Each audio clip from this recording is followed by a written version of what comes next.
eternidade.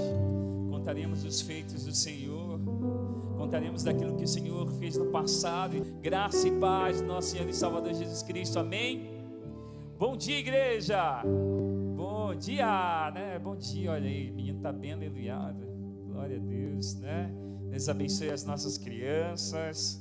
E eu quero lembrar você que no dia de ontem nós tivemos aqui um encontro muito especial aqui na TIB. Foi um tempo de investimento na vida das nossas crianças, dos adolescentes, dos pais. Nós estamos no mês de maio, maio laranja, é um mês de prevenção ao abuso sexual infantil, a conscientização de abusos que as crianças podem enfrentar. Percebemos que esses abusos acontecem muitas vezes dentro de um ambiente que acham que é um ambiente seguro. Pode acontecer dentro da sua casa, pode acontecer no meio familiar. Acreditem, até em algumas igrejas acontece, crianças sofrem abusos, e nós não podemos ser ignorantes, fazer de conta que isso não acontece, não falar sobre esse assunto. Então ontem nós tivemos aqui pessoas falando de uma forma muito aberta conosco, os pais, né? Podemos ouvir aqui de uma forma muito direta, objetiva, como se prevenir. Se você quer aprender e conhecer mais, entra também lá na nossa página no YouTube. No domingo passado, a pastora Cláudia deu uma breve palavra no início da mensagem, explicando um pouquinho sobre esse mês, por que a cor laranja, por que usamos a gérbera, né, como símbolo do mês de maio, mês de proteção às nossas crianças. E eu quero lembrar que você deve, né, estar se protegendo aí, buscando mais informações sobre, porque as nossas crianças, elas dão sinais. Nós damos sinais quando passamos por algum tipo de situação como essa. Vimos, né, na verdade, que a estatística mostra que mais de 70% dos adultos de hoje passaram por algum tipo de abuso na sua infância, né? E por isso estamos aqui hoje.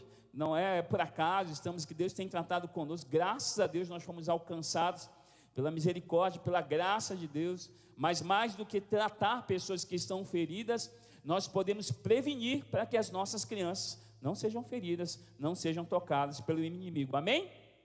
Amém. E eu quero lembrar também que nós encerramos há 2 domingos atrás uma série de estudos, mensagens expositivas, olhando para o a carta, né? A carta de Pedro, primeira carta do apóstolo Pedro, e fomos, acredito eu, que profundamente abençoados, olhando para aquele capítulo. E eu desafiei nesse mês, aos nossos líderes, aqueles homens que passaram pelo curso de líderes, a meditarem no Evangelho de Lucas, né? Disse: olha, meditem em Lucas é bom demais.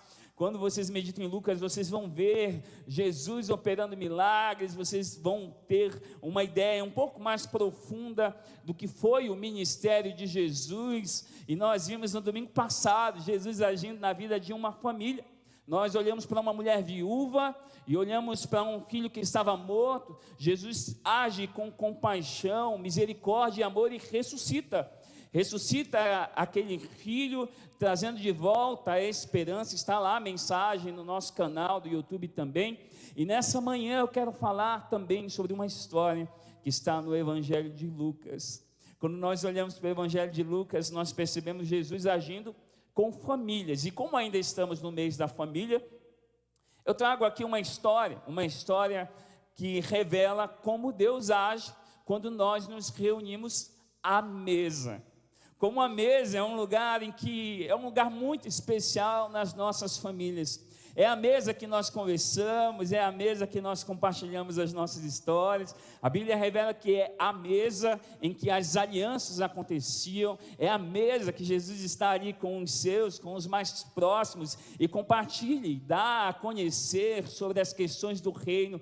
É a mesa que nós temos intimidade. Você não convida qualquer pessoa para ir à sua casa. No mundo corporativo eu ouço muito a seguinte expressão: não existe nenhum almoço não existe café de graça, não existe nenhum encontro de graça, nada é por acaso, né? Então, quando você recebe um convite de alguém para ir à casa, provavelmente essa pessoa tem um objetivo, né? um objetivo de ter mais proximidade com você, o objetivo de talvez liberar perdão, talvez de te agradar, de conquistar o seu coração. Não há um cafezinho sem um objetivo algum, porque te ama, só quer expressar o amor, e isso é muito bom. É bom nos relacionarmos, é bom termos tempo à mesa, é bom, mas o quanto nós temos dedicado tempo para nos reunirmos à mesa com os nossos filhos?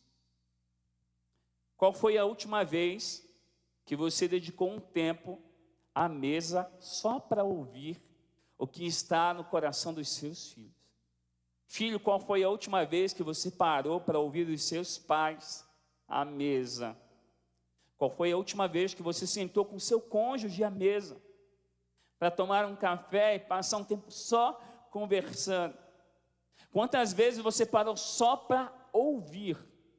E ouvir realmente com o interesse de entender o coração do outro, não ouvir com o interesse de dar respostas. Eu vou ouvir bem, porque aí eu já vou pegar uma parte do que ela disse e vou mostrar que ela está errada.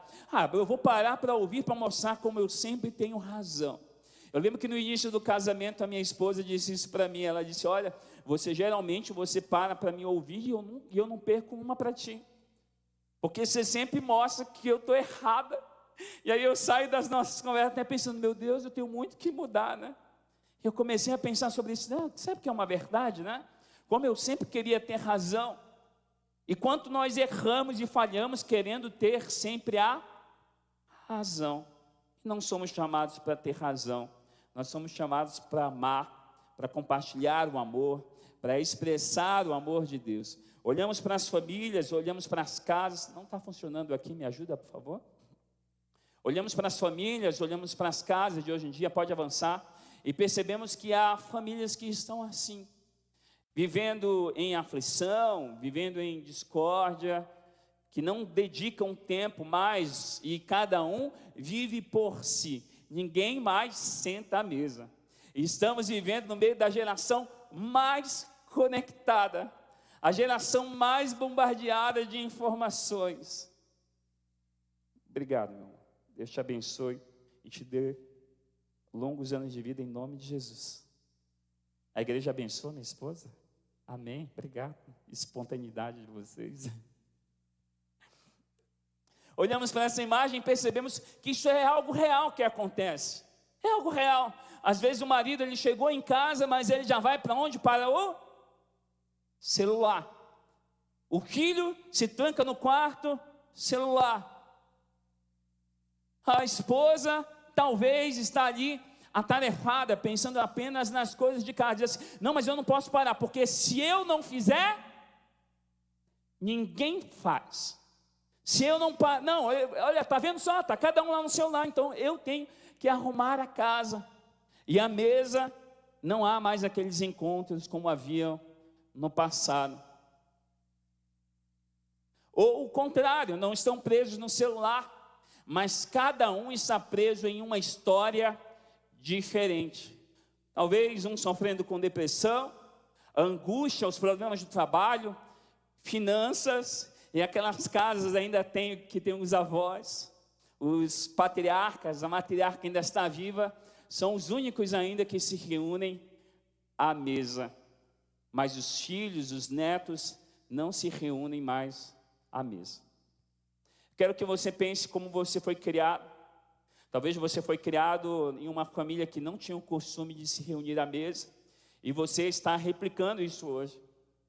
Ou você foi criado em uma família que se reunia à mesa, mas quando estavam à mesa tinha confusão, né?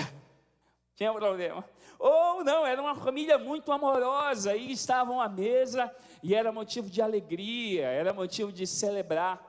E eu gostaria que você ouvisse essa canção agora e pensasse um pouquinho, lembrando da história de como foi o seu tempo, da sua infância, à mesa ou não, com a sua família. Pode escutar.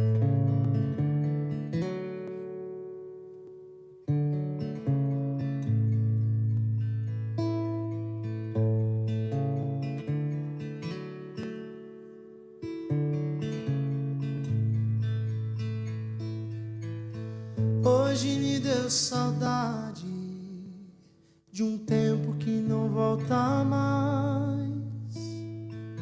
Hoje me deu vontade de estar mais perto dos meus pais. Voltar a ser criança, das lutas com meu irmão. Escola e videogame eram nossa preocupação. Mamãe gritava da cozinha: filha, a mesa pronta está. Nossa família reunida, era tão simples o jantar. Eu lembro, a gente costumava reclamar. Mamãe não cozinhava tão bem, mas hoje tudo que eu queria era voltar. Por que que a gente cresce e as coisas mudam de lugar? Porque só quando perde aprende a valorizar. Não sei voltar no tempo, não adianta nem tentar. O que me resta hoje é o hoje mesmo aproveitar. Dizer te amo tantas vezes até o outro se cansar. Dar um abraço demorado e sem demora perdoar. Ligar mais vezes pra família e sem pressa conversar. De certas coisas continuem a mudar. De certas coisas continuem a passar. E o que me resta é só o hoje transformar.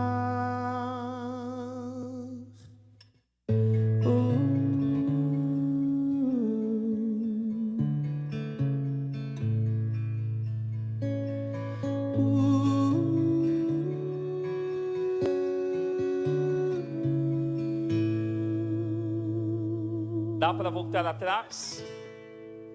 Dá para mudar o que passou? Mas podemos construir uma nova história hoje.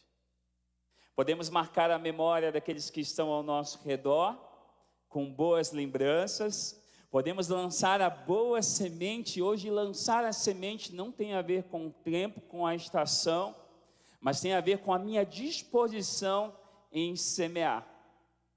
Não importa como estão as pessoas, como está a minha família, não importa como está o coração dos meus filhos hoje, mas hoje eu tenho a escolha de escolher a semente que eu vou lançar no coração deles. Qual é a semente que eu estou lançando no coração dos meus familiares, dos meus irmãos? O que eu tenho me dedicado a fazer enquanto eu estou vivo? E olhamos para o Evangelho de Lucas, nós vamos perceber Jesus dedicando tempo em demonstrar o seu amor, a sua compaixão, a sua bondade e o quanto ele se importa com aqueles que estão ao seu redor. Eu lembro do Evangelho de Lucas capítulo 8, capítulo 9 também, né? Jesus operando milagres, mas Jesus ele capacita os discípulos para que eles possam ir, curar, operar milagres, anunciar salvação. E aí chega um determinado momento que os discípulos eles vão procurar um lugar para que eles possam se hospedar e não dá certo, e eles ficam chateados. E aí eles olham para Jesus e dizem assim: Jesus, podemos orar para que venha fogo do céu e mate todo mundo? E Jesus diz assim: calma aí, não é isso não que eu quero que vocês façam. Não foi para isso que eu chamei para vocês para fazerem. Eu vim para trazer salvação. Eu vim para trazer salvação. E quantas vezes nós pensamos que a forma de demonstrar que somos filhos de Deus é agindo com dureza, com palavras duras, é agindo de forma impulsiva, precipitada. Quantos aqui talvez imaginam que assim, o meu filho ele tem que ir, e ele vai para a presença do Senhor, e é do jeito que eu quero, e do jeito que tem que fazer, e você não tem expressado o amor de Deus através das suas atitudes. Misericórdia. Ainda no Evangelho de Lucas, nós olhamos para Jesus, e Jesus alimentando multidões, Jesus cuidando daqueles que ali estavam com ele, e é óbvio que os 12, por estarem mais próximos, eles tinham muito mais intimidade com Jesus. E o Evangelho de Lucas relata também que Jesus, em determinado momento, ele está ali com os seus, eles estão dormindo, Jesus está orando, e de repente aparece Moisés e Elias, e começam a conversar sobre a vinda, sobre a morte de Jesus, sobre a morte e a ressurreição de Jesus. E você percebe também em outros momentos Jesus falando que ele vai morrer, e que ele vai ressuscitar ao terceiro dia. Mas quando Jesus morre, aqueles homens, aquela família que caminhava com Jesus tão de perto, começa a sofrer com falta de esperança, começam a sofrer angustiados, começam a sofrer preocupados. E agora? Como é que vai ser a nossa situação? E agora? A nossa esperança, onde está a nossa esperança? Nós esperávamos que Jesus, ele seria o nosso libertador, nós esperávamos que com Jesus tudo seria diferente, mas agora Jesus morreu, e com a morte de Jesus, estes discípulos, estes apóstolos, então, eles estão entristecidos e começam a voltar à sua antiga vida. E vamos para o Evangelho de Lucas, capítulo 24, ler a partir do versículo 13, Evangelho de Lucas, capítulo 24, a partir do versículo 13, abra a sua Bíblia.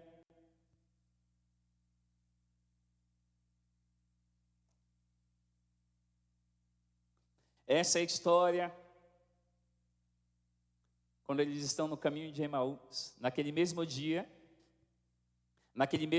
em que Jesus havia ressuscitado, em que eles receberam a notícia de que o sepulcro estava vazio, que as mulheres foram lá e viram o anjo do Senhor. Naquele mesmo dia, 2 deles estavam indo para um povoado chamado Emaús, a 60 estádios de Jerusalém. Irmão, 60 estádios é 11 quilômetros. Imagina, eles estavam fazendo uma caminhada de 11 quilômetros. Eles estão saindo de Jerusalém e indo para Emaús a pé, numa caminhada, uma caminhada longa. Sair de Jerusalém e ir para Emaús era mais ou menos assim: nós perdemos a esperança, então vamos embora, não tem mais nada para nós fazermos em Jerusalém. Eles estavam decepcionados, e no caminho eles conversavam a respeito de tudo o que havia acontecido, e enquanto conversavam e discutiam, o próprio Jesus se aproximou e começou a caminhar com eles. Mas os olhos deles foram impedidos de reconhecê-lo. Eu gosto da versão da NVT, que não vai falar que, porque esse texto aqui na versão NVI parece assim que Deus havia impedido deles enxergarem, mas na verdade eles estavam impedidos devido à tristeza profunda que estava no coração deles.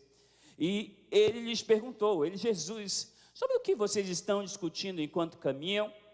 Eles pararam com o rosto entristecido. Um deles, chamado Cleopas, perguntou-lhe: você é o único visitante em Jerusalém que não sabe das coisas que ali aconteceram nestes dias? Que coisas? Perguntou eles. O que aconteceu com Jesus de Nazaré? Responderam. Ele era um profeta, poderoso em palavras e em obras diante de Deus e de todo o povo. Olha a resposta deles. Vamos pensar aqui junto ainda. Primeiro Jesus pergunta o que aconteceu. Jesus sabia ou não sabia do que aconteceu? Sabia, mas Jesus queria ouvi-los. O que aconteceu? O que está passando no coração de vocês? E a resposta dele: fala sério, tu não sabe o que aconteceu aqui? Você é um do único que não sabe? O que aconteceu com Jesus de Nazaré? Responderam, e eles respondem, ele era um profeta poderoso. A resposta não é: Jesus era o Filho do Deus vivo, Jesus é o Messias enviado que morreu. Não, na cabeça deles estava que Jesus era um profeta, como os profetas do passado, poderoso em palavras, em obras diante de Deus e de todo o povo. Os chefes dos sacerdotes e as nossas autoridades o entregaram para ser condenado à morte e o crucificaram. Contudo, esperávamos que era ele quem traria a redenção a Israel. Hoje é o terceiro dia desde que tudo isso aconteceu. Algumas das mulheres entre nós nos deram um susto hoje. A gente pegou um susto, achava até que era verdade, tomou um susto. Foram de manhã bem cedo ao sepulcro e não acharam o corpo dele. Elas voltaram e nos contaram ter tido uma visão de anjos, e estes disseram que ele está vivo. Alguns dos nossos companheiros foram ao sepulcro e encontraram tudo exatamente como as mulheres haviam dito, mas não viram. É assim, a gente está sabendo, né, que viram um anjo, mas ninguém viu Jesus até agora. Então, agora Jesus fala com eles, como vocês custam a entender? E como demoram para crer em tudo o que falaram os profetas? Não devia o Cristo sofrer essas coisas e entrar na sua glória? Então, começando por Moisés e por todos os profetas, explicou-lhes o que constava a respeito dele em todas as Escrituras. Ao se aproximarem do povoado para o qual estavam indo, Jesus fez como quem ia mais adiante. Eles, porém, insistiram muito: fique conosco, pois o dia já findou e está chegando a noite. Então, entrou para ficar com eles. Quando estava à mesa com eles, tomou o pão, deu graças, partiu e deu a eles. Então os olhos deles foram abertos e o reconheceram, mas ele desapareceu. Então perguntaram um ao outro: não ardia o nosso coração enquanto ele nos falava no caminho e nos explicava as Escrituras? Imediatamente levantaram e voltaram para Jerusalém, mais 11 quilômetros de volta. Ali encontraram os 11 e os que estavam com eles reunidos, que diziam: é verdade, o Senhor ressuscitou e apareceu a Simão. Então os dois contaram o que tinha acontecido no caminho e como haviam reconhecido Jesus quando ele partiu o pão. Feche seus olhos, vamos orar mais uma vez juntos. Pai, obrigado porque na tua palavra, que é a verdade, encontramos revelação da tua vontade. Por isso agora, toma as nossas mentes cativas ao Senhor e dá a cada um dos meus irmãos a compreensão clara, de forma personalizada e aplicada às suas vidas, em nome de Jesus. Amém, amém. A mesa que Jesus restaurou. Jesus senta com eles à mesa e restaura a visão e mostra com clareza o que eles precisam acreditar, onde a esperança deles precisa estar. E eu me perguntava, enquanto li esse texto, quantos de nós falamos que amamos a Deus, que acreditamos em Deus, lemos a Bíblia, talvez mais de uma vez você já leu a Bíblia toda, mas ainda fica inquieto, ansioso, preocupado com as questões que acontecem dentro da sua casa e não consegue descansar, sofre com ansiedade, sofre com falta de sabedoria. E quando eu olho para esse texto, eu trago alguns destaques aqui a vocês, para que possamos aplicar na nossa casa. O primeiro está no versículo 15, é que Jesus vem, ouve a conversa deles, se aproxima e começa a andar com eles. A primeira atitude de Jesus não é chegar e dizer assim: ó, vocês estão errados, e por que vocês estão aí desesperados? Não, Jesus, ele simplesmente se aproxima e começa a andar com eles. Jesus percebe o estado de espírito, como está a alma deles. Jesus vê como está a minha e a sua alma. Salmo de número 34, versículo 18, a Bíblia fala que Jesus, ele vê e ele está perto dos que têm o coração quebrantado e salva os de espírito abatido. Aleluia. Jesus se importa. Jesus se importa com as nossas dores. Jesus se importa com a angústia que tem tentado tomar conta do nosso coração. Jesus vê aquelas preocupações que estão na nossa mente.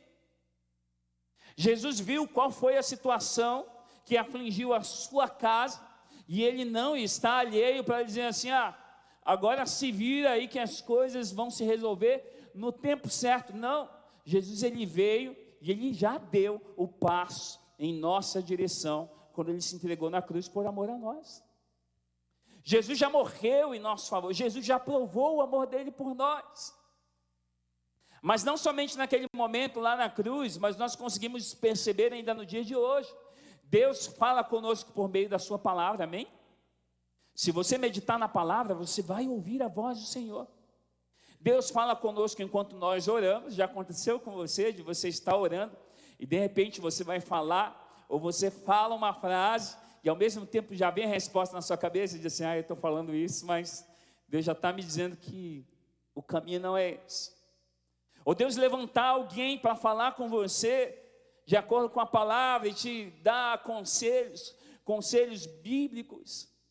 Então Deus fala conosco através das situações do dia a dia. Nós olhamos para alguém que passou por uma situação parecida com a nossa, ou até a própria natureza, ela vem e nos expressa o amor, o cuidado de Deus em todo o tempo. Eu gosto de pensar, lembrando no que o sábio em Eclesiastes escreve, quando ele fala das estações. Quais são as 4 estações? Eu sei que vai causar uma confusão se falar na ordem, né? Primavera, outono, inverno, verão. Eu também não falei na ordem, tá? Mas quando nós pensamos nas 4 estações, nós temos você precisa ter esse pensamento que as estações, elas mudam. O que nós estamos passando hoje, nós não estaremos presos nessa mesma situação amanhã, se nós escolhemos confiar em Deus. Isaías capítulo 42, versículo 3, eu gosto desse texto em que o profeta ele fala sobre a forma em que Deus age. Diz assim: não quebrará o caniço ferido, nem apagará o pavio fumegante, com fidelidade fará a justiça. Vamos ficar com a primeira parte do texto. Não quebrará o caniço ferido. É assim, Deus ele olha para mim, ele olha para você, ele nos vê ferido com as situações. O propósito de Deus não é nos ferir mais, nos esmagar mais.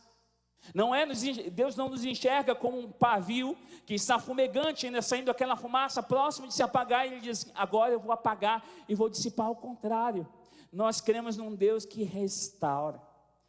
Agora era a hora do amém, aleluia. Nós cremos num Deus que restaura. Nós cremos num Deus de recomeço.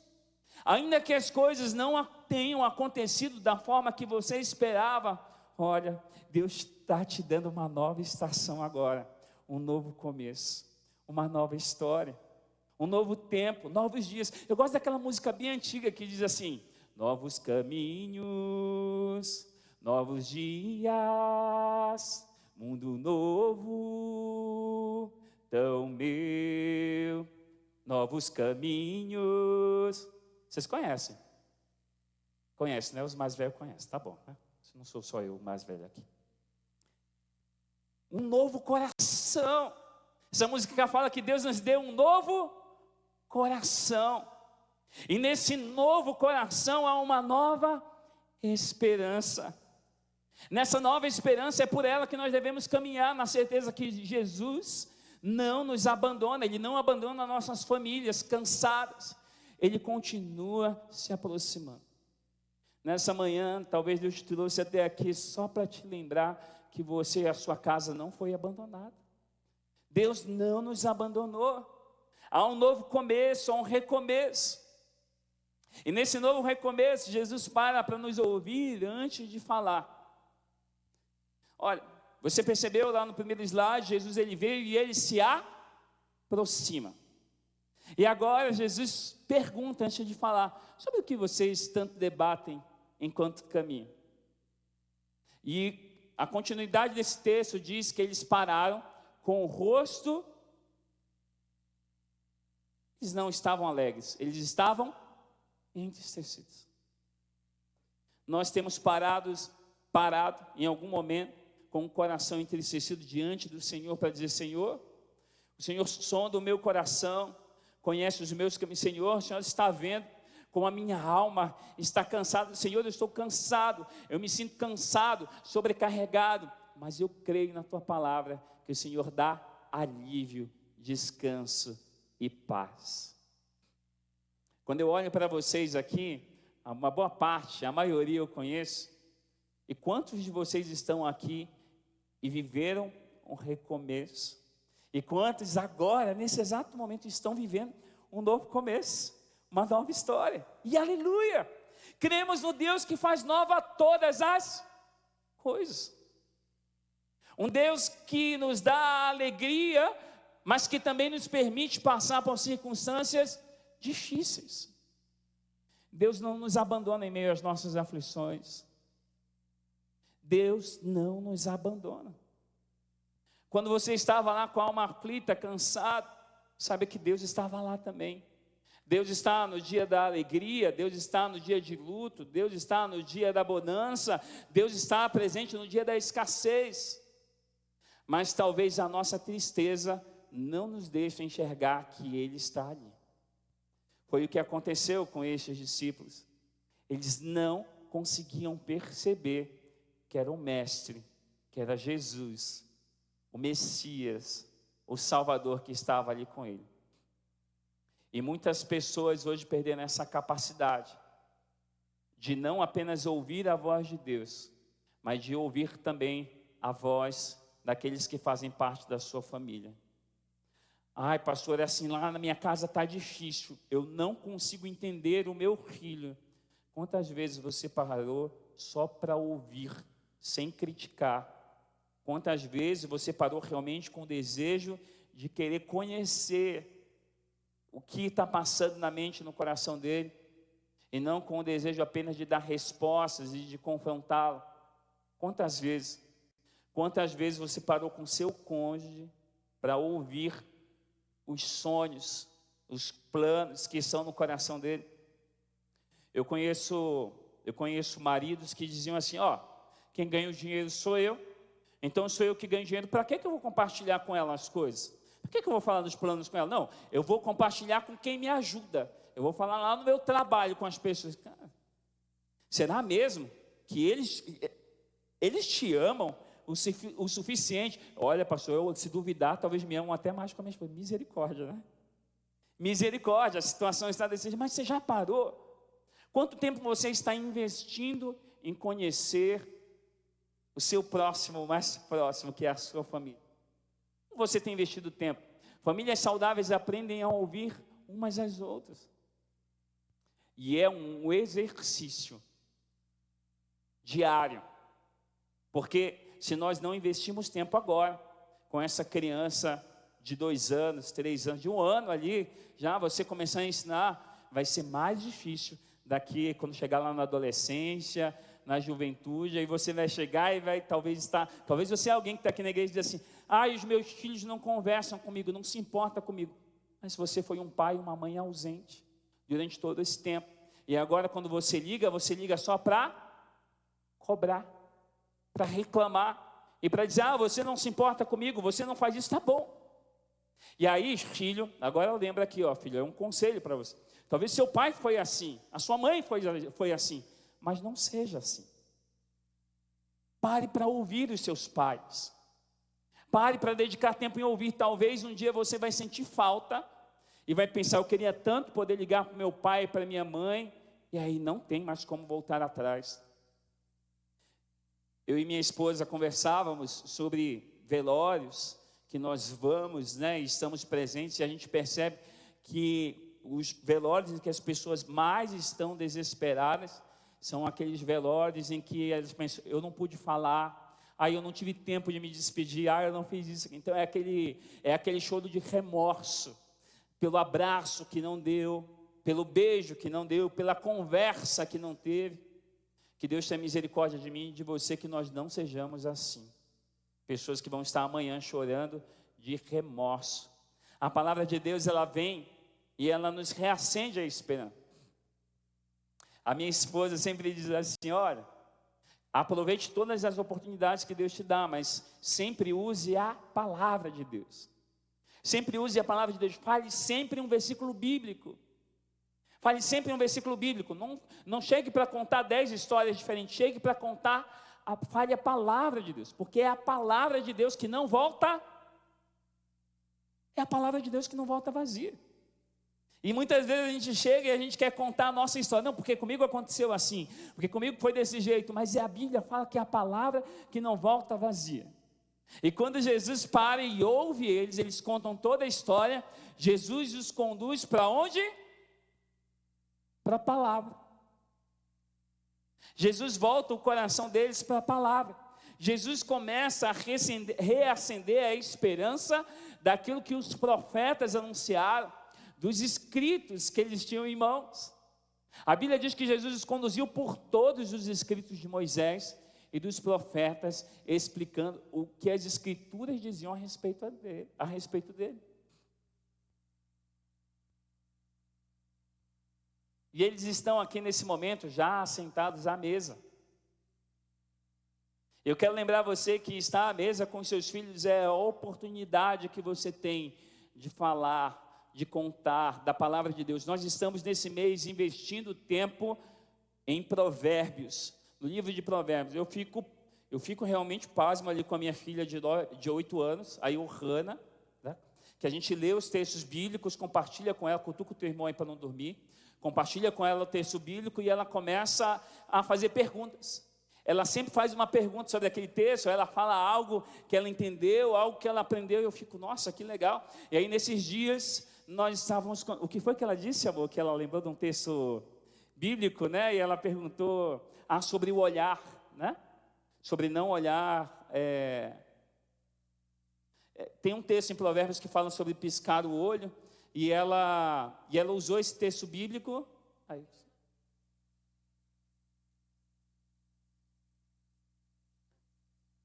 Aí, é verdade.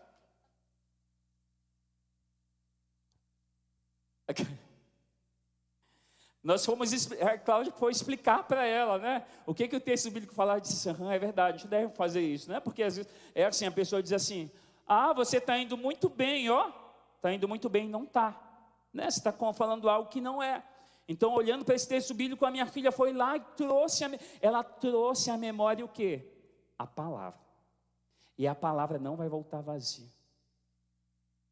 Quando você está com seu familiar, com seu filho, que ele está sem esperança, então lance palavras de esperança. Faça ele lembrar da palavra de Deus. Traga à memória a palavra, Romanos capítulo 10, versículo 17. Nos diz que, consequentemente, a fé vem pelo ouvir. E ouvir a palavra de Cristo, a palavra de Deus. Você quer gerar fé no coração da sua família? Leia Provérbios, à mesa com eles, pela manhã.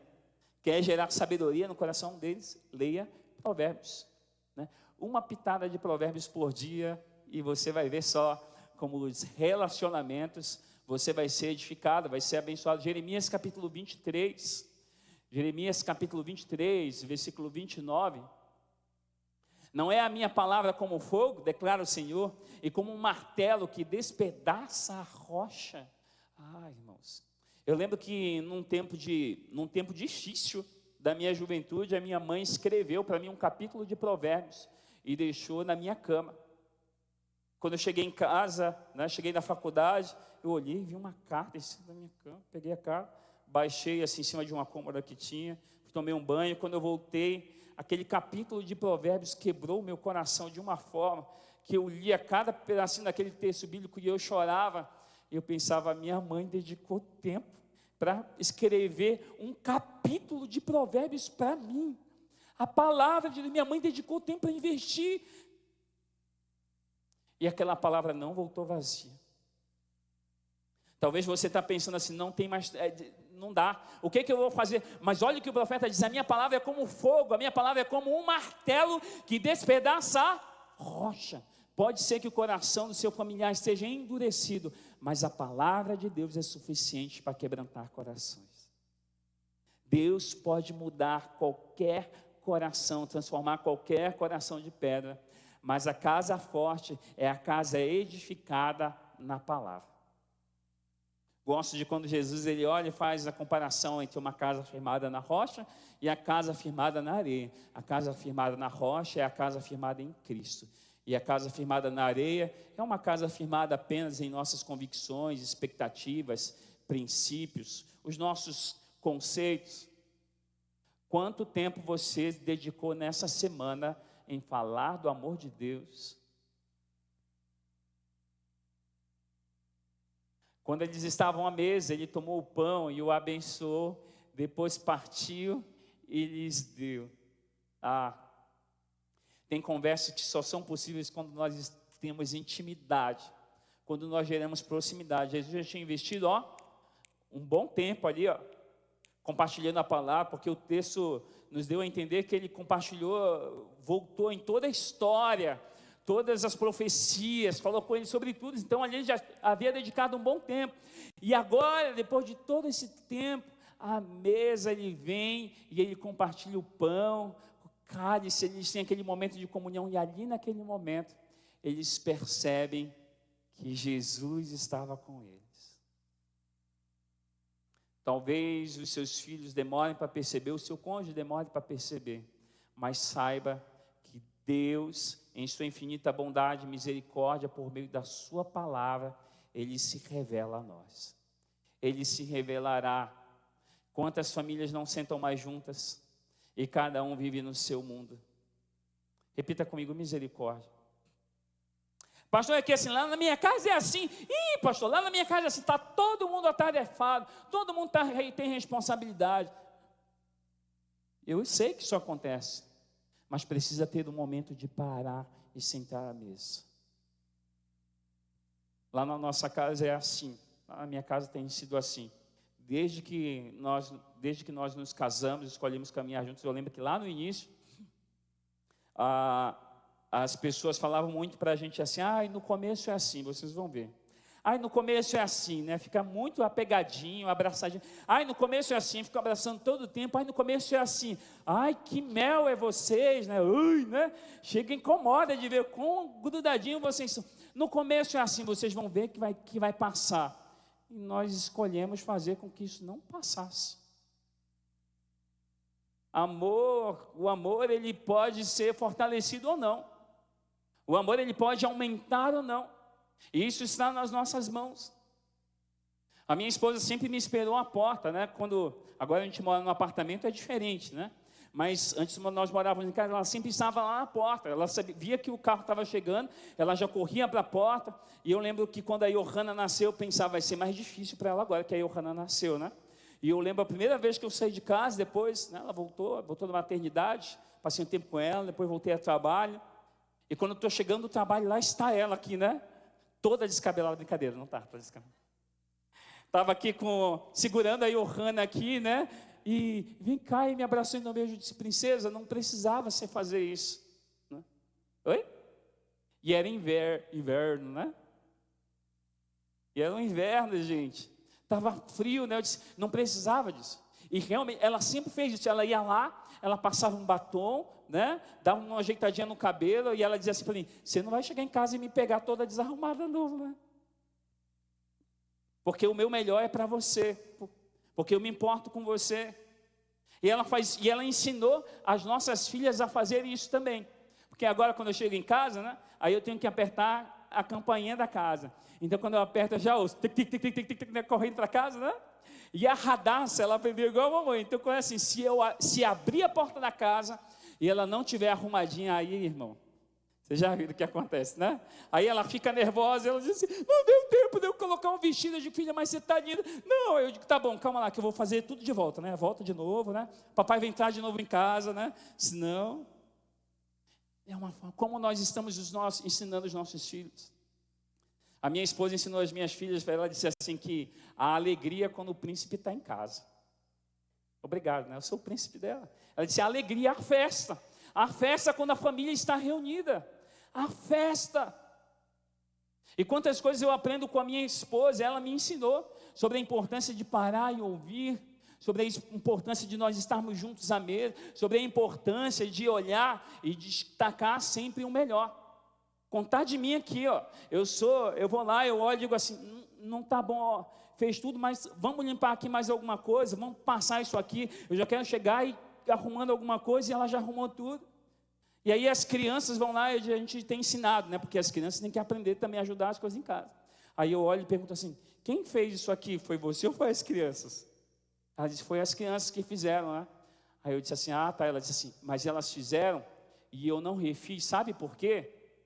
Porque se eu refizer, eu estou desprezando o trabalho delas. Então deixa do jeitinho que elas fizeram. Aí eu disse, olha, pega, pastor Kekros, né? Aprende. Quantas vezes nós não elogiamos o que o outro fez, nós não reconhecemos o que o outro está fazendo. Talvez você chegue em casa e diz assim, passou o dia todo em casa, só isso, não fez nada hoje em casa. Você não sabe o que aconteceu em casa.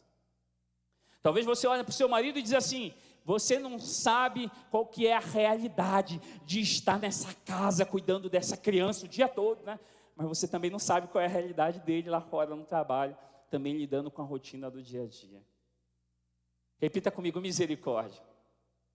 Precisamos parar para ouvir, precisamos parar para expressar o amor, precisamos parar. A mesa representa comunhão, relacionamento, intimidade, reconciliação.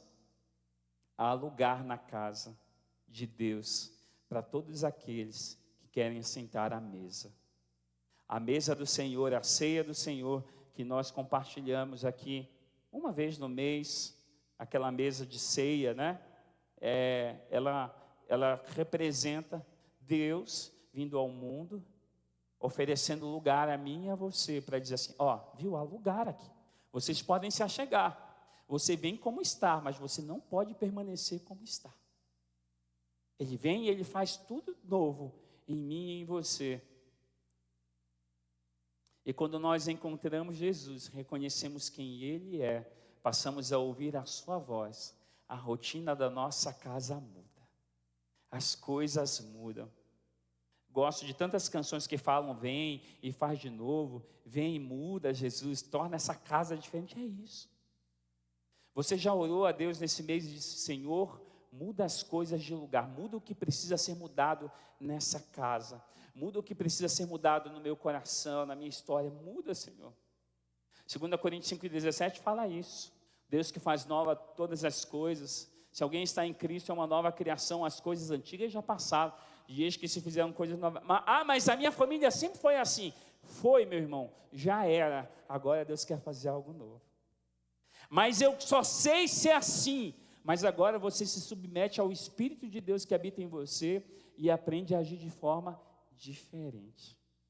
Deus se importa comigo, com vocês. Evangelho de João, capítulo 10, versículo 10.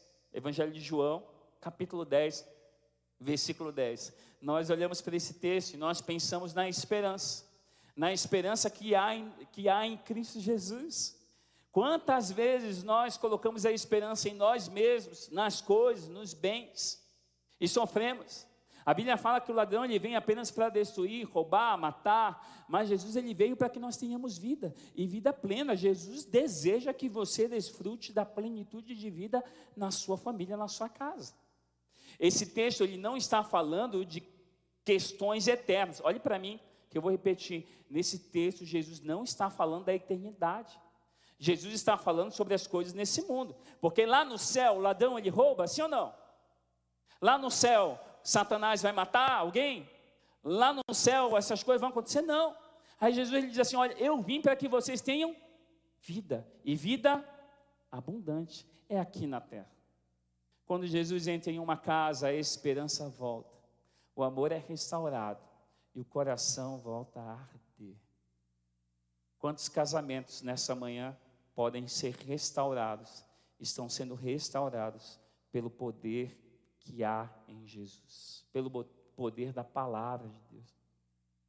Nós declaramos de forma profética aqui, né? Nessa manhã por meio das canções, nós declaramos a bondade de Deus sobre a nossa casa, nós reconhecemos que Ele é fiel, que Ele é fiel em todo o tempo. Nós reconhecemos que temos um Deus que não nos esqueceu. Nós reconhecemos que há um Deus que está perto. dos corações quebrantados, contritos. E diante de tudo que você ouviu nessa manhã, qual vai ser a sua resposta? Continuar como está ou viver um novo começo com a sua casa? Nada vai mudar se você não mudar. Nada vai mudar se você não fizer aquilo que você precisa fazer. Há uma escolha que depende de você. A escolha de meditar na palavra do Senhor. A escolha de ouvir a voz de Deus e obedecer. A escolha de colocar em prática o que ouvimos e aprendemos nessa manhã. Feche os seus olhos por um instante. Fale com o Senhor. Fale ao Senhor, como está a sua alma? Como está o seu coração? Como está a sua história? Você se percebeu em algum momento nessa mensagem? Deus falou algo com você que precisa mudar? Uma decisão que você precisa tomar? Se Deus falou com você, como um ato de fé, coloque a mão no seu coração e fale com o Senhor agora. Pai, eu ouvi a tua voz nessa manhã.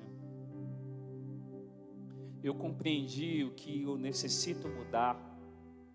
Eu percebi em mim o caminho que não devo andar. Eu me percebi tomando decisões, falando, agindo de forma que não agrada ao Senhor. Eu me percebo muitas vezes sendo precipitado para falar e poucas vezes paro para ouvir.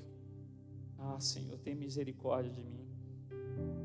Tem misericórdia de mim quando não encontro tempo para estar com a minha família à mesa. Isso mostra a minha falta de sabedoria, mas me ensina a priorizar as coisas do reino, me ensina a priorizar aquilo que é importante, a começar com a minha família, a minha casa. Ajuda-me, Senhor, a partir de hoje, a ser fiel e obediente à tua voz, ao teu chamado. Quebranta os nossos corações, molda o nosso caráter, Senhor. Ajuda-nos a sermos fiéis, não apenas na aparência, mas com sinceridade de coração. Obrigado porque nessa manhã o Senhor nos fez perceber que a tristeza, a angústia, o medo, as situações podem não me deixar perceber que o Senhor está ali presente no dia a dia. E obrigado por me trazer de volta essa percepção de que o Senhor está aqui comigo, que eu só estou aqui porque o Senhor me trouxe até aqui. Obrigado, Pai. Obrigado, e eu não quero desprezar a tua palavra, eu não quero desprezar a tua voz, o teu chamado. Por isso me conduz para mais perto de ti e revela-te a mim, segundo a tua vontade, em nome de Jesus. Pai, em nome de Jesus, abençoa cada família, cada pai, cada mãe, cada filho, que essas famílias estejam completamente firmadas, estabelecidas na rocha que é Jesus. Que a tua palavra possa cumprir os propósitos estabelecidos no teu coração, e diante de tudo que ouvimos e aprendemos, que não venhamos a resistir, mas que possamos nos submeter à tua voz, à tua palavra, em nome de Jesus. Amém. Amém, igreja. Amém. Amém.